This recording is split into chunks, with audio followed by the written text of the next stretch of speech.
안녕하세요. 오늘은 2020년 4월 22일 수요일입니다. 알버타 의료 최고 책임자인 닥터 힌서는 매일 TV에 나와 코로나 바이러스 현황을 보고하고 있습니다.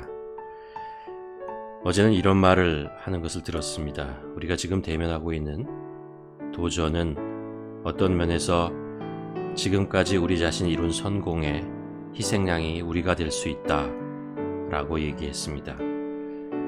많은 사람들이 이제 이 정도 했으니 다시 일터로, 학교로, 모임들로 돌아가도 되는 것이 아닌가 라고 생각하고 있는 것 같습니다.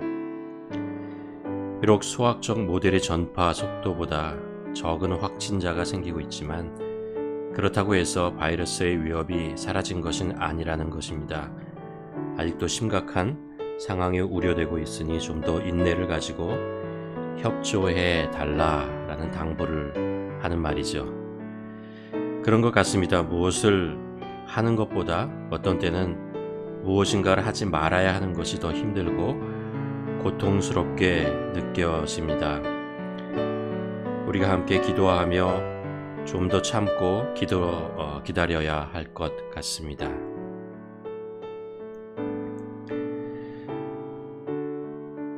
오늘 묵상할 하나님의 말씀은 역대상 16장 7절에서 36절까지입니다. 다윗이 왕이 되고 하나님의 궤를 다윗의 성으로 옮겨놓은 후에 하나님께 드리는 감사의 찬송입니다.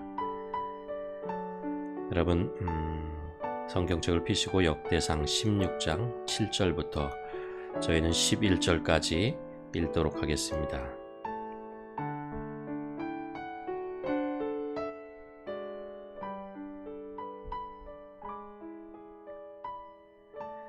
7절입니다.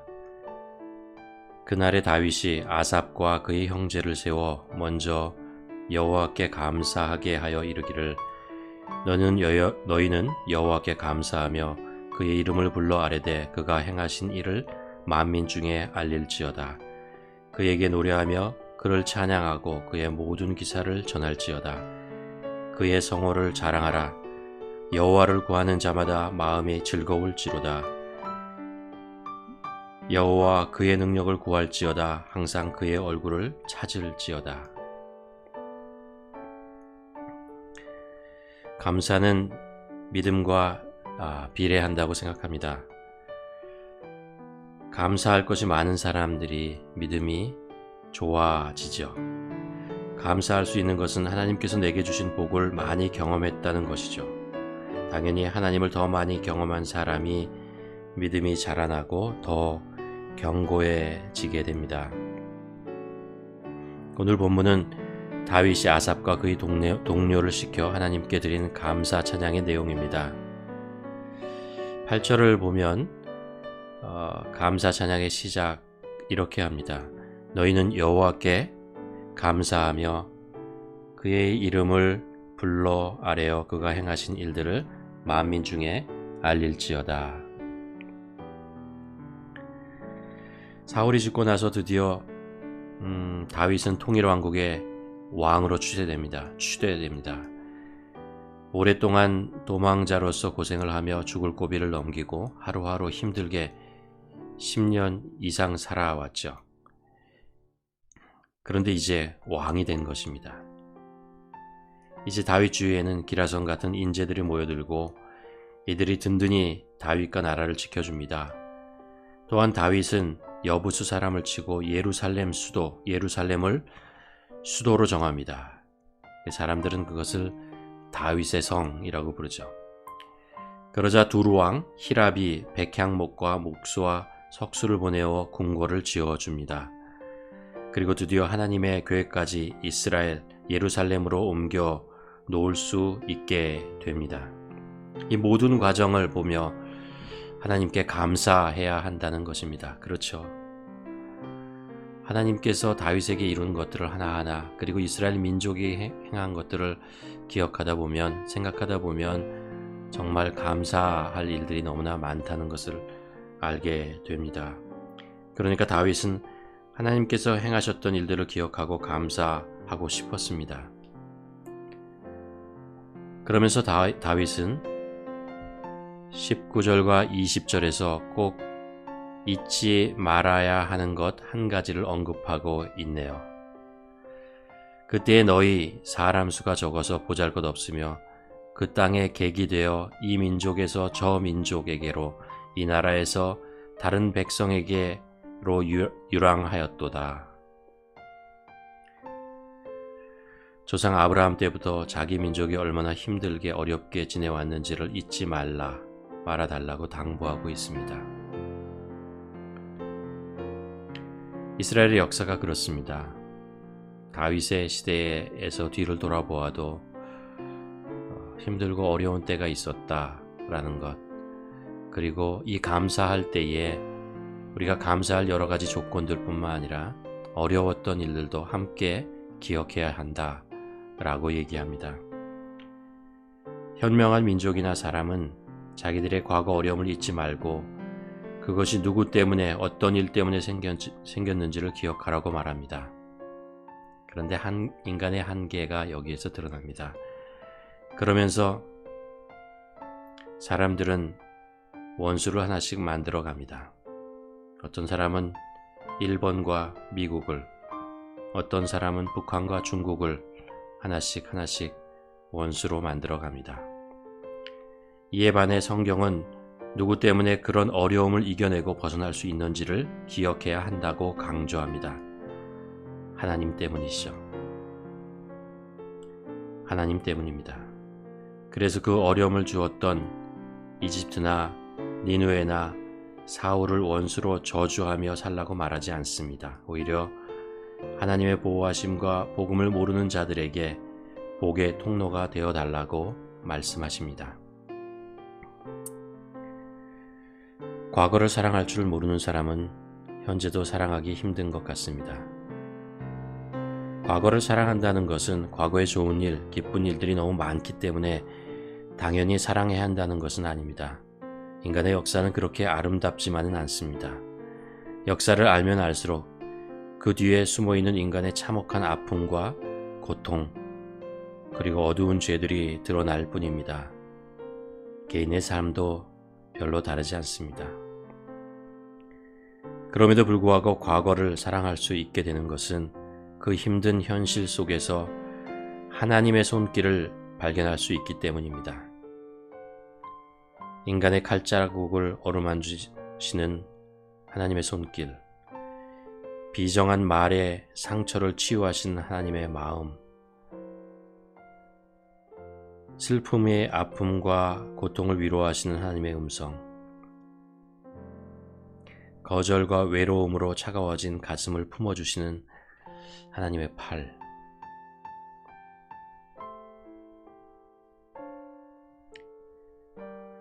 그래서 오늘 읽은 감사의 찬양에서 다윗은 하나님의 하신 일들을 기억해야 한다고 말하면서 이런 것들과는 비교할 수 없게 감사할 것이 있다고 알려줍니다. 그것은 하나님께서 함께 하심입니다. 하나님의 교회가 이스라엘 성에 들어와 다윗의 궁 안에 있게 되었습니다. 물론 이 언약궤가 있지 않아도 하나님은 늘 다윗과 함께 계셨습니다. 그렇지만 하나님의 궤를 다윗의 성으로 옮겨놓고 그렇게 기뻐한 것은 다윗이 얼마나 하나님과 함께 하심을 소중하게 여기며 마음의 중심부터 감사했는지를 알게 됩니다. 10절에서 다윗은 그의 성호를 자랑하라, 여호와를 구하는 자마다 마음이 즐거울지라 라고 얘기합니다. 이것이 아무도 빼앗아 갈 수 없는 다윗의 기쁨의 근거가 됩니다. 어떤 사람의 믿음이 좋은가 평가한다면 어떤 사람이 믿음이 좋은지 아니면 아직 연약한지를 평가하는 기준이 무엇인가 라고 생각해 본다면 저는 감사라고 생각합니다. 정말이지 감사는 억지로 할 수가 없습니다. 이상하게 들릴지 모르겠지만 예배, 기도, 찬양 억지로 할 수 있습니다. 제자훈련 억지로 받을 수 있고요. 봉사하는 일도 억지로 할 수 있습니다. 물론 오래 가지는 못하지만 어느 정도 지속할 수 있다는 것이죠. 그런데 감사는 억지로 할 수 없어요. 감사는 마음에서 나오는 것이기 때문에 속일 수가 없습니다. 처음에는 하나님께서 나에게 행하신 일들, 주신 복으로 감사할 수 있습니다.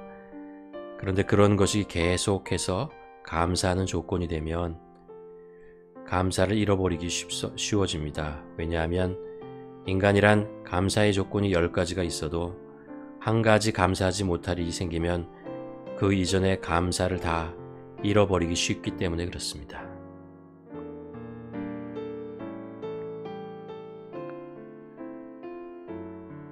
과거의 이스라엘 민족들이 그렇게 하나님의 놀라운 기적과 복을 받았지만 어쩌다 물 한 번 떨어지면, 그래서 목이 마르면 금방 불평하고 이전에 감사했던 일들을 기억하지 못하고 맙니다.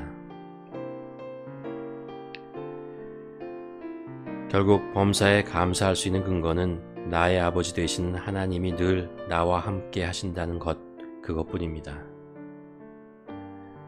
부활절에 나누었던 말씀에 막달라 마리아가 예수님의 빈 무덤을 보고 망연자실합니다.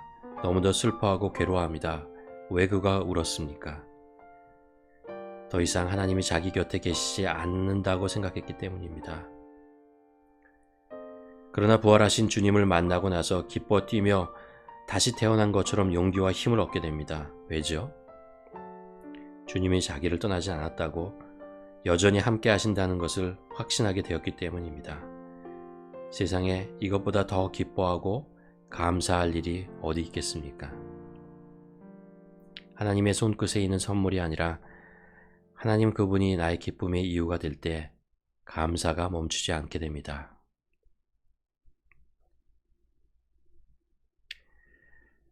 그래서 하나님께서 우리에게 주신 가장 큰 선물은 예수 그리스도이십니다. 하나님이 우리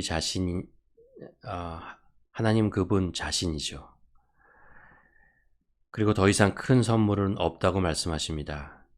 그리스도의 영이신 성령님께서 우리 안에 계신 것은 우리에게 가장 큰 기쁨이고 감사입니다.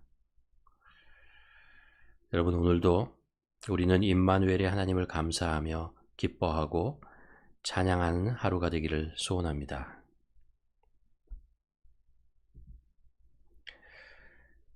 오늘 우리가 함께 이 말씀을 생각하면서 묵상할 질문은 이것입니다.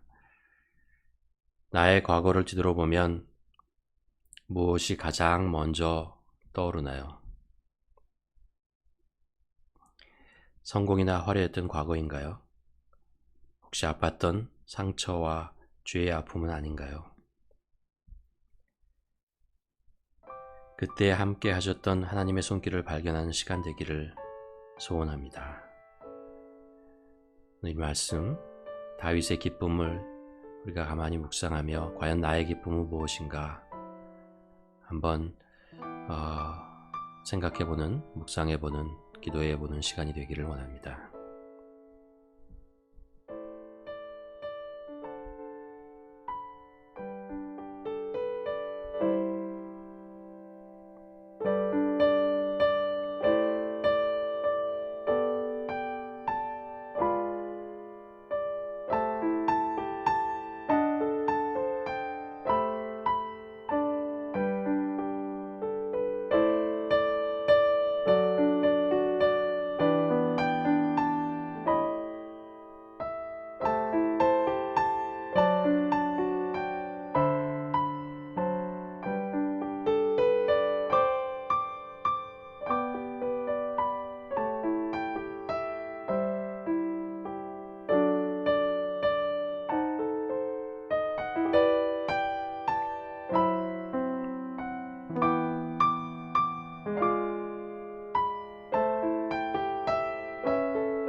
사랑의 하나님, 어제도 내 삶에 계셨고 오늘도 나와 함께 하시고 내일도 내 인생을 신실하게 인도하실 하나님을 찬양합니다.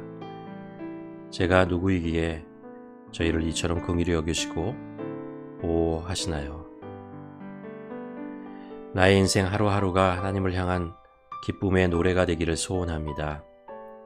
내 삶이 편안하고 성공하고 재미있고 걱정 근심이 없어서보다는 주님이 늘 나와 함께 하심을 내가 잊지 않고 기억할 수 있기 때문에 하나님께 감사할 수 있기를 소원합니다. 오늘도 임마누엘의 주님의 손을 잡고 노래하며 힘차게 하루를 시작하게 도와주시옵소서. 예수님의 이름으로 기도합니다. 아멘.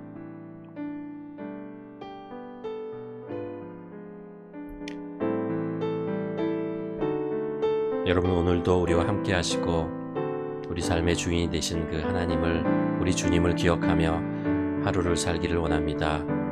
그래서 우리 안에, 우리 입에서 찬양의 감사의 노래가 계속해서 흘러나오는 그런 하루가 되기를 주님의 이름으로 간절히 축원합니다.